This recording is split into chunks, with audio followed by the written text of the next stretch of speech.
형제자 여러분 안녕하세요. 오늘은 9월 11일 화요일 부활의 자녀, 하나님의 자녀라는 제목으로 누가복음 20장 27절부터 40절까지를 묵상합니다. 27절 부활이 없다고 주장하는 사두개인 중 어떤 이들이 와서 물어 이르되 선생님이여 모세가 우리에게 써주기를 만약 어떤 사람이 형이 아내를 두고 자식이 없이 죽으면 그 동생이 그 아내를 취하여 형을 위하여 상속죄를 세울지니라 하였나이다. 자, 사두개인들은 부활을 믿지 않았습니다. 현재의 삶이 전부라고 생각하고 또 말씀 중에서는 모세의 오경만 따랐습니다. 자, 그런데 이들이 자기들이 생각하는 그 믿음과 신앙과 이런 부분들의 갈등을 주님께 여쭈려고 좀 대화하면서 풀려고 나온 것이 아니라 어떻게 하면 예수님을 무너뜨릴까, 그 함정이 뭘까라는 것 때문에 나온 것이죠. 그래서 자신들이 믿고 있는 모세 오경의 율법 중에 하나를 들고 나옵니다.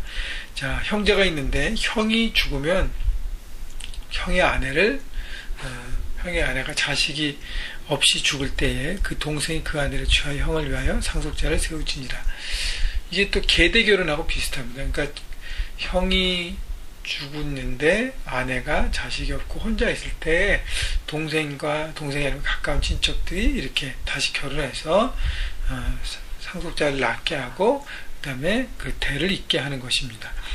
자, 그런데 이제 사두개인이 들었던 이해가요. 29절부터 32절까지 그런데 7형제가 있었는데 마디가 그 아내를 취하였다가 자식이 없이 죽고 그 둘째와 셋째가 그를 취하고 7이 다 그와 같이 자식이 없이 죽고 그 후에 여자도 죽었나이다. 33절 7이 다 그 아내를 취하였으니 부활 때 그 중에 그 누구의 아내가 되리이까. 자, 이 사두개인이 예를 들어서 예수님께 질문한 내용들은 정말 어처구니가 없습니다. 왜냐하면 이런 경우의 수, 확률이 얼마나 있을까요? 7형제가 있는 집안이 먼저 확률이 굉장히 적는 것이고요. 물론 예전에는 많이 있다고 하지만 그래도 7형제가 있는 집은 적습니다. 그 중에서 첫째가 아내와 결혼하고 자식 없이 죽었습니다. 그래서 둘째가 형수를 취합니다. 그리고 자식 없이 또 죽어요. 그리고 셋째, 넷째, 다섯째, 여섯째, 일곱째까지 그렇게 되었습니다. 여러분, 형제가 차례차례 죽을 확률도 없습니다. 뭐 얼마나 있을까요? 또 결혼해서 자식이 없이 계속적으로 그렇게 빠른 시간 내에 죽어야만 했었는데 그렇게 죽을 확률이 얼마나 있을까요? 이건 지어낸 이야기입니다. 예수님을 시험하기 위해서. 결코 없을 수밖에 없는, 정말 물론 확률의 수가 없다고는 할 수 없겠지만 거의 없다고도 말할 수 있는, 없다고도 얘기해도 무리수가 아닌 그런 정말 있을 수 없는 확률을 가지고 예수님을 시험한 것이죠. 자, 두 번째 이들의 예는 부활을요, 세상에 멀리 보이는, 부활이 4차원이라 그러면 세상이, 하나님이 4차원이라 그러면 세상은 3차원인데 세상의 원리로 부활을 풀려고 했어요. 그래서 현재 부부와의 관계가 이렇게 이렇게 현대 살아가면서 이렇게 많이 복잡해졌을 때 부활에는 어떻게 되겠습니까? 그러니까 차원 낮은 거를 가지고 차원 높은 것을 이해하려니까 이해가 안 됩니다. 여러분, 사두개인이 부활을 믿지 않는 것은 부활을 제대로 알지 못해서 그렇습니다. 무식해서 그래요. 제대로 안다면 부활을 믿을 수밖에 없습니다. 제대로 모르고 3차원의 세상의 원리로 그 부활을 풀려고 하니까 모르고 이해도 안 되고, 그래서 이렇게 엉뚱한 거 가지고 주님 앞에 나옵니다. 그래서 예수님께서 대답하십니다. 34절 예수께서 이르시되 이 세상의 자녀들은 장가도 시집가고 시집도 가되 저 세상과 및 죽은 자 가운데서 부활함을 얻기에 합당히 여김을 받은 자들은 장가가고 시집가는 일이 없으며. 자, 예수님이 이 세상과 저 세상이라는 표현으로 그것을 분리합니다. 그러니까 세상의 원리, 지금의 세상의 사람들은 장가가고 시집가면서 관계를 갖지만 이제 부활의 영을 가지고 있는 사람들은 육체적인 어떤 관계가 아니라는 거죠.